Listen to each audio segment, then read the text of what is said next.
నమస్తే. వీటీవీ ప్రేమ్కి స్వాగతం. ఈరోజు ఒక ప్రత్యేకమైనటువంటి అంశం, అంతర్జాతీయ అంశానికి సంబంధించి తీసుకుంటే, రష్యా యుక్రెయిన్ మధ్య జరుగుతున్నటువంటి యుద్ధంలో అమెరికా తీసుకున్నటువంటి నిర్ణయం వల్ల యుక్రెయిన్ భవిష్యత్తు ఎలా ఉంటుంది, తర్వాత అంతర్జాతీయ పరిణామాలు కూడా చాలా శరవేగంగా మారేటువంటి అవకాశం ఉంది దీని ద్వారా. ఆ పైన ఒక జెలెన్స్కీని, అంటే యుక్రెయిన్ అధినాయకుడు జెలెన్స్కీని హెచ్చరిస్తూ మూడవ ప్రపంచ యుద్ధానికి దారితీసే పరిస్థితులు ఉన్నాయని కూడా డొనాల్డ్ ట్రంప్ హెచ్చరించినటువంటి హెచ్చరిక నేపథ్యంలో నిజంగా మూడవ ప్రపంచ యుద్ధం వస్తుందా అనే అంశాలని, అసలు యుక్రెయిన్ యొక్క ప్రాధాన్యత ఏంటి, దేనికి ఈ యుద్ధం జరుగుతుందనే దాన్ని చాలా స్పీడ్గా రేఖామాత్రంగా మనం ఒకసారి పరిశీలిద్దాం.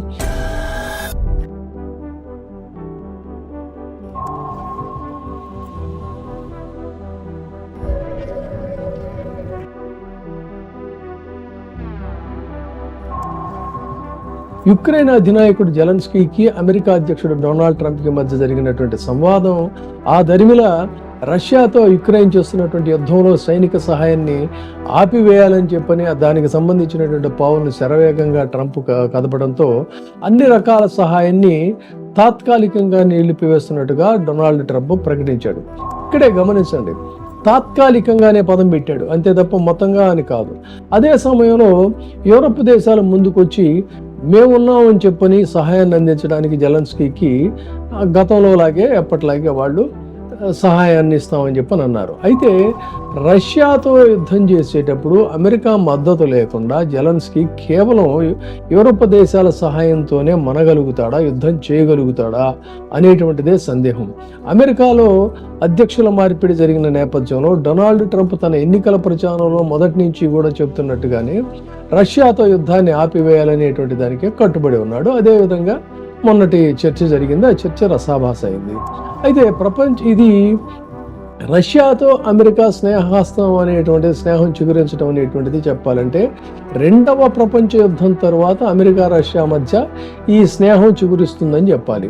ఇదే కనుక బలపడినట్లయితే నాటో ప్రాధాన్యత తగ్గడం దగ్గర నుంచి అనేక పరిణామాలు అంతర్జాతీయంగా అనేక సరికొత్త సమీకరణాలు బయలుదేరతాయి అనేటువంటిది స్పష్టంగా చెప్పచ్చు. అయితే అసలేంటి ఈ యుక్రెయిన్ సమస్య, రష్యాతో వివాదం దేనికి? ఒకప్పుడు ఈ రెండూ కూడా సోవియట్ యూనియన్లో అంతర్భాగంగా ఉన్నటువంటి దేశాలే. మరి ఇప్పుడు ఎందుకు ఇంత తీవ్రంగా యుద్ధం చేసేటువంటి పరిస్థితి అన్నట్టయితే చాలా సింపుల్గా నేపథ్యాన్ని కనుక పరిశీలించినట్టయితే 1922కి ముందు యుక్రెయిన్ని లిటిల్ రష్యా అనేవాళ్ళు. 1918లో యుక్రెయిన్ని యుక్రేనియన్ పీపుల్స్ రిపబ్లిక్గా, అంటే యూపీఆర్గా అది అందులో ఏర్పాటైంది సోవియట్ యూనియన్లో. అయితే 1936లో Soviet Union Ukrainian Soviet Socialist రిపబ్లిక్గా దీని పేరుని మార్చారు, ఏది యూపీఆర్ని. మార్చిన తర్వాత వీళ్ళు చాలా ఇబ్బందికరమైనటువంటి పరిస్థితులు ఎదుర్కొన్నారు అనేటువంటిది చరిత్ర చెప్తున్న సత్యం. అయితే ఆగస్టు 24, 1991లో యుక్రేనియన్గా ఇది అవతరించింది. యుక్రేనియన్ రష్యా, సోవియట్ యూనియన్, యుఎస్ఎస్ఆర్లో భాగంగా ఉన్నప్పుడేమో అక్కడ సోవియట్ గణరాజ్యాల్లో ఇది ఒకటిగా మనగలిగేది. కానీ యుక్రేనియన్ భాష, తన సంస్కృతి ఇవన్నీ కూడా ఒక సపరేట్ ఐడెంటిటీ ఉన్నప్పటికీ కూడా రష్యా అధీనంలో ఉండటం వల్ల వాళ్ళు ద్వితీయ శ్రేణి పౌరులుగానే అనేక అవమానాలు పొందారు అనేటువంటిది చరిత్ర చెప్తున్నటువంటి సత్యం. అయితే విడిపడిన తర్వాత కొన్ని కీలకమైనటువంటి సంఘటనలు కూడా ఇందులో ముడిపడి ఉన్నాయి. 1920-30 మధ్యలో సోవియట్ పాలనలో వీళ్ళు తీవ్రమైనటువంటి అణచివేతకు గురయ్యారనేటువంటిది చరిత్ర చెప్తున్న సత్యం. స్టాలిన్ కాలంలో యుక్రెయిన్ సోవియట్ విధానాలతో చాలా తీవ్రంగా నష్టపోయింది. అంటే ఇంకా చెప్పాలంటే ఇప్పటికీ మరుపురాంది ఏంటంటే మానవ నిర్మిత కరువుగా హలోడామోర్ అనేటువంటి 32-33లో ఏర్పడిన దారుణమైనటువంటి ఆకలి పరిస్థితుల వల్ల మిలియన్ల మంది యుక్రెయినియన్లు చనిపోయారు. అది ఎప్పటికీ కూడా వాళ్ళకి ఒక మరపురానటువంటి చేదు విషాద సంఘటన. ఇక యుక్రెయిన్ సంస్కృతిని అణిచివేయటంలో కూడా సోవియట్ పాలకులు ఎప్పటికప్పుడు వాళ్ళు ప్రయత్నం చేస్తూనే వచ్చారు. ఈ పరిస్థితుల్లో రెండవ ప్రపంచ యుద్ధం తర్వాత యుక్రెయిన్ సోవియట్ యూనియన్లో అంతర్భాగంగానే పునరుద్ధరించబడి మేమంతా కూడా బాగానే చూస్తాం అనేటువంటి హామీ ఇచ్చారు, కానీ ఆ హామీని నిలబెట్టుకోవాలి. దాంతో ఎప్పుడైతే ఆకలి చావులతో అనేక మంది చనిపోయారో స్టాలిన్ ఏం చేశాడంటే అనేక మంది రష్యన్లని ఈ యుక్రెయిన్కి తరలించాడు, అక్కడ ఫిలప్ చేశాడు ఆ పాపులేషన్ని. ఆ విధంగా ఒక ప్రాంతాలలో రష్యన్ల డామినేషన్ అనేటువంటిది ఒక విధంగా పెరిగింది. సరే, ఈ పరిస్థితుల నేపథ్యంలో 1991లో సోవియట్ యూనియన్ అనేటువంటిది పూర్తిగా కుప్పకూలిపోయింది. అప్పుడు యుక్రెయిన్ ఆగస్టు 24, 1991లో స్వతంత్ర దేశంగా తనను తను ప్రకటించుకుంది. ఈ స్వతంత్ర ప్రతిపత్తి రెఫరెండంలో 90% కంటే ఎక్కువ మంది యుక్రెయిన్ ప్రజలు స్వాతంత్రానికే ఓటేశారు. అయితే సోవియట్ యూనియన్ రద్దయిన తర్వాత కొన్ని డీల్స్ ఉంటాయి కదా, రష్యా దాని మాజీ గణరాజ్యాల మధ్య అనేకమైనటువంటి సమస్యలు తలెత్తాయి. ఇందులో ప్రధానంగా యుక్రెయిన్కి సంబంధించి రష్యాకి సంబంధించి తీసుకుంటే క్రిమియా అనేటువంటి ఒక ప్రాంతం చాలా అత్యంత ప్రధానమైనటువంటి ప్రాంతం. అంతేకాకుండా యుక్రెయిన్ వెళ్ళి నాటోలో చేరాలి అనేటువంటి ఉత్సుకత, ఇంట్రెస్ట్ని రష్యా జీర్ణించుకోలేకపోయింది. యుక్రెయిన్ స్వతంత్రం తర్వాత రష్యాతో సంబంధాలని ఏదో రకంగా బ్యాలెన్స్ చేయాలని ట్రై చేసినప్పటికీ, అంటే నయానా భయానా కూడా అది సాధ్యం కాలేదు. బోరిస్ ఎల్సిన్ 91 నుంచి 99 వరకు వ్లాదిమిర్ పుతిన్ వరకు ఈ తీవ్ర ప్రయత్నాలు చేశారు, అంటే నయానా భయానా కూడా, కానీ ఇవి సాధ్యం కాలేదు. తర్వాత ఈ నాటోలో చేరేటువంటి దీన్ని రష్యా జీర్ణించుకోలేకపోయింది. నాటోలో గనక, ఈయూలో నాటోలో గనక యుక్రెయిన్ చేరినట్లయితే ఇది రష్యా భద్రతకి చాలా ముప్పుగా రష్యా భావించింది. అంతేకాకుండా గ్యాస్ వివాదాలు ఇలాంటివన్నీ కూడా అనేక రకాలైనటువంటి ఇబ్బందులు ఆ రెండు దేశాల మధ్యలో కూడా ఉన్నాయి. ఇలాంటి పరిస్థితుల్లో ఏదేమైనా సరే అని చెప్పి అక్కడ ఏం చేశాడంటే ప్రో రష్యాగా ఉన్నటువంటి నాయకుడు విక్టర్ యుషెంకో అక్కడ విజయం సాధించాడు. సాధించిన తర్వాత దీని మీద మళ్ళీ అక్కడ అంతర్యుద్ధంగా అక్కడ ఒక తిరుగుబాటు అనేటువంటిది జరిగింది. ఇప్పుడు ప్రస్తుతం రష్యాలోనే ఉంటున్నాడు. ఇలాంటి పరిస్థితుల్లో 1954లో సోవియట్ ప్రెసిడెంట్ క్రుష్చెవ్ క్రిమియాని రష్యా, సోవియట్ గణరాజ్యాల్లో ఇది చాలా ప్రధానమైనటువంటి అంశం, దీన్ని మేము యుక్రెయిన్కి ఇస్తున్నామని చెప్పాడు. తర్వాత మళ్ళీ దాన్ని సపరేట్ చేశారు, మళ్ళీ ఇది అంతర్భాగం అని చెప్పి అన్నారు. ఇన్ని రకాల సంక్షోభాల తర్వాత 2014లో దీన్ని పుతిన్ అంతర్జాతీయ ఐక్యరాజ్య సమితి యొక్క మొత్తం నిబంధనలన్నిటినీ కూడా తొంగలోకి తగ్గి దాడి చేసి క్రిమియాని ఆక్రమించుకున్నాడు.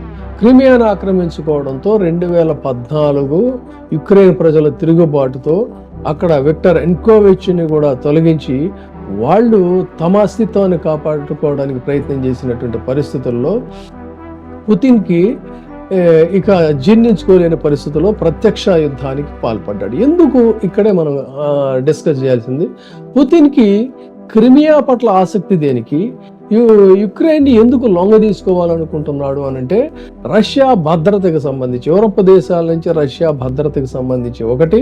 అంతేకాకుండా యుక్రెయిన్లో ఉన్నటువంటి బొగ్గు, ఇనప ఖనిజాలు, ఆర్థిక పరమైనటువంటి వ్యాపార లావాదేవీలు అంతర్జాతీయంగా ఇది రష్యాకే కాదు ఇంట్రెస్ట్, అమెరికాకి కూడా చాలా అవసరం. ముఖ్యంగా ప్రత్యేకించి యుక్రెయిన్లో ఉన్నటువంటి ఖనిజాల అవసరం అనేటువంటిది అమెరికాకి కూడా చాలా ఉంది. యుక్రెయిన్లో చెప్పాలంటే దాదాపు $15 ట్రిలియన్ విలువైనటువంటి ఖనిజ వనరులు ఉన్నాయి. అంటే యూరోప్లో అత్యధికంగా వనరులు ఉండేటువంటి దేశాల్లో యుక్రెయిన్ ఒకటే అని చెప్పుకోవాలి. పైగా అరుదైనటువంటి ఖనిజాలు ఇవేంటి, లిథియం, టైటానియం, యురేనియం లాంటి నిల్వలు అపారంగా ఉన్నటువంటి దేశం ఈ యుక్రెయిన్. కాబట్టి ఏదేమైనా సరే యుక్రెయిన్ని తమ దారికి తెచ్చుకోవాలి అనేటువంటిదే ప్రయత్నం ఇటు అమెరికాకి కానీ అటు ఇది కానీ. ఇక అక్కడ పరిస్థితులు కనుకైతే నేను స్వయంగా యుక్రెయిన్లో పర్యటించాను, అనేక ప్రాంతాలను కూడా నేను పరిశీలించాను. దాన్ని రేఖామాత్రంగా పరిశీలిస్తే ప్రపంచంలోనే అత్యధికంగా సన్ఫ్లవర్ ఆయిల్ ఉత్పత్తి చేసేటువంటి దేశం యుక్రెయిన్. ఆ దేశం యొక్క జాతీయ పుష్పం కూడా ఈ పొద్దుతిరుగుడు పువ్వే. అక్కడ సారవంతమైనటువంటి నేలల్లో పండే పంటలు కనుక చూసుకున్నట్లయితే ప్రత్యేకంగా అత్యధికంగా గోధుమ, బార్లీ, మొక్కజొన్న, ఓట్స్, మిల్లెట్స్, పప్పు ధాన్యాలు, వరి ఇలాంటి పంటలు చాలా పండేటువంటి ప్రదేశం అది. అంటే సారవంతమైనటువంటి నేల. ఇక అంతేకాకుండా యూరప్ దేశాలకి ఆహారపరంగా ప్రధాన ఆధారు యుక్రెయిన్ అనే చెప్పాలి. అందుకే యుక్రెయిన్ని బ్రెడ్ బాస్కెట్ ఆఫ్ యూరప్ అంటారు. అంత సప్లై చేస్తుంది అనమాట. సో సోవియట్ యూనియన్ కాలంలో జరిగిన ఒక విషాద సంఘటన చెర్నోబిల్ ప్లాంట్ ప్రమాదంలో కొంత కాలుష్య వాతావరణం జరిగినప్పటికీ కూడా అది మరపురాని ఒక చేదు ఘట్టమైన దాని నుంచి మళ్ళీ కోలుకొని తిరిగి వాళ్ళు కొంత పంటలు పండించేటువంటి స్థితికి వచ్చారు. సో అంతేకాకుండా యూరప్లో అతిపెద్ద రెండవ దేశం ఏది అంటే యుక్రెయిన్. అక్కడ మాట్లాడేటువంటి భాష యుక్రెయిన్, కానీ 18 రకాల భాషలు మాట్లాడే ప్రజలు అక్కడ ఉన్నారు. ఇక ఇంగ్లీష్ విషయానికి వస్తే కేవలం 18% మంది మాత్రమే ఇంగ్లీష్ మాట్లాడేటువంటి వాళ్ళు ఉన్నారు. మిగతా వాళ్ళంతా మెజారిటీ యుక్రెయిన్, రష్యా భాషలే అక్కడ మాట్లాడతారు. సరే, ఇక యుద్ధం సంగతికి వద్దాం. సహాయాన్ని నిలిపివేస్తున్నాం అని చెప్పని అమెరికా స్పష్టంగా కొండబద్దలు కొట్టేసింది. మరి ఇప్పుడు దాకా చేసిన అమెరికా ఖర్చు ఎంత అంటే, సరే అమెరికా ఏదో లెక్కలు చెప్తుంది కానీ బట్ మనకి ఇంకొక సమాచారంలో అధికారిక లెక్కల ప్రకారంగా చూసుకుంటే $67 బిలియన్ అమెరికా ఇప్పుడు దాకా ఖర్చు చేస్తే యూరప్ దేశాలన్నీ కలిపి చేసినటువంటి ఖర్చు కేవలం $69 బిలియన్ మాత్రమే. అంటే యుఎస్ఏ పంపినటువంటి బుల్లెట్లు 45 లక్షలు అయితే మొత్తం యూరప్ దేశాలన్నీ కలిపి పంపినటువంటి బుల్లెట్స్ ఎంత అంటే 10 లక్షలు మాత్రమే. సో అమెరికా అందిస్తూ వచ్చినటువంటి సహాయం, అంతేకాకుండా ఇంకా ఇంపార్టెంట్ అంటే మిలిటరీ సహాయం కంటే కూడా మెయిన్ ఏంటంటే వాళ్ళ ఇంటెలిజెన్స్ వ్యవస్థ వల్లే ఇప్పటిదాకా చాలా నగరాలన్నీ కూడా భద్రంగా ఉండగలిగినటువంటి పరిస్థితి యుక్రెయిన్కి ఉంది. అలాంటి పరిస్థితుల్లో ఈ అన్ని రకాల సహాయాన్ని అమెరికా నిలిపివేసినట్లయితే మరి యుక్రెయిన్లో శాంతి నెలకొల్పేందుకు ఈ యూరప్ దేశాల యొక్క సహాయం సరిపోతుందా అనేటువంటిది ప్రశ్న. అందుకనే ఏదేమైనా శాంతి నెలకొల్పాలనేటువంటి దానికి బ్రిటన్ సారథ్యం వహిస్తుంది. మేము మద్దతు ఇస్తామని చెప్తేనే అమెరికా సపోర్ట్ మాత్రం అనివార్యమని కూడా మళ్ళీ యూరప్ దేశాలు చెప్పడం అనేటువంటిది ముక్తాయింపు ఆసక్తికరమైనటువంటి అంశం. కాబట్టి ఇక్కడ ఇది చాలా ఇంపార్టెంట్. సో ఇది ఇక ఉక్రెయిన్ కి సంబంధించి జెలెన్స్కీ అడుగుతున్నది ఏంటంటే 1,00,000 నుంచి 2,00,000 మంది అంతర్జాతీయ సైనికులు కావాలి అంటున్నాడు. కానీ 1,00,000 నుంచి 2,00,000 యూరప్ చెప్తుంది ఏంటంటే 30,000 మందిని మాత్రం మేము పంపించగలుగుతామని చెప్తున్నారు. ఈ 30,000 మంది ఏంటి అన్నట్లయితే యుక్రెయిన్ నగరాలు, ఓడరేవులు, విద్యుత్ కేంద్రాలు, వీటిని రక్షించడానికి మాత్రమే సరిపోతుంది. మరి ఇక యుద్ధం చేయడానికి ఎక్కడి నుంచి వస్తారు? సో ఇది ఇక్కడ. అందుకనే ఏది ఏమైనా సరే అమెరికా సపోర్టు లేకుండా మనగలగటం కష్టమని డెన్మార్క్ లాంటి దేశాలు కూడా చాలా స్పష్టం చేస్తున్నటువంటి పరిస్థితుల్లో ఐక్యరాజ్య సమితి యొక్క నిబంధనలన్నిటినీ కూడా తొంగలోకి తొక్కి ఏకపక్షంగా యుద్ధం చేస్తున్నటువంటి రష్యాని ఇవాళ తన స్వార్థ ప్రయోజనాల కోసం, తన స్వప్రయోజనాల కోసం, తన వాణిజ్య ప్రయోజనాల కోసం ఈ రోజున డెఫినెట్గా మేము చెప్పినట్టు వినాల్సిందే అని చెప్పని మెడ మీద కత్తి పెట్టి బెదిరించినటువంటి అమెరికా యొక్క బెదిరింపులకి జెలెన్స్కీ బహుశా తల ఒగ్గక తప్పదనుకుంటా. అదే కనుక జరిగితే పైగా ఇంకొక దారుణమైన అంశం ఏంటంటే ఆక్రమించినటువంటి ప్రదేశాలను కూడా తిరిగి మళ్ళీ రష్యా ఇవ్వదు, అయినా సరే నువ్వు అన్కండిషనల్గా యుద్ధాన్ని విరమించాలి అని చెప్తున్నాడు. అంటే ఇది పూర్తిగా రష్యాని అమెరికా ఇంప్రెస్ చేయడానికి తీసుకున్నటువంటి నిర్ణయంగానే తీసుకోవాలి తప్ప ఒక వయా మీడియాగా పెద్దన్నగా మాత్రం ఈ రాజీ జరుగుతున్నటువంటి ఇదైతే కనపడతలేదు.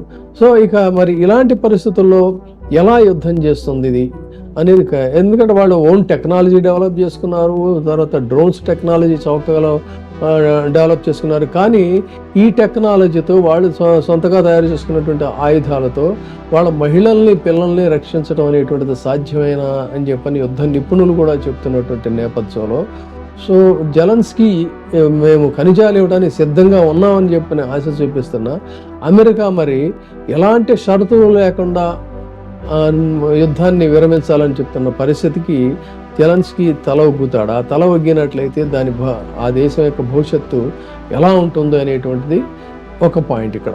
అది అలా ఉంచినట్లయితే యుద్ధం వద్దు, వాణిజ్యం వద్దు అని చెప్తూనే దిగుమతి సుంకాలని విపరీతంగా పెంచుతున్నటువంటి ట్రంప్ ఒకవైపు ఏమో ఇప్పటికే అమెరికా మాంద్యంతో ఉక్కిరిబిక్కిరి అవుతూ ఉంటే దీనికి ప్రతిగా చైనా లాంటి దేశాలు వాళ్ళు సుంకాలు పెంచిన నేపథ్యంలో దీని నుంచి ఎలా ఓవర్కమ్ అవుతాడు, సో అమెరికా యొక్క ఆర్థిక పరిస్థితి ఎలా ఉంటుందనేటువంటిది మరొక అంశంలో మళ్ళీ మనం తిరిగి డిస్కస్ చేద్దాం.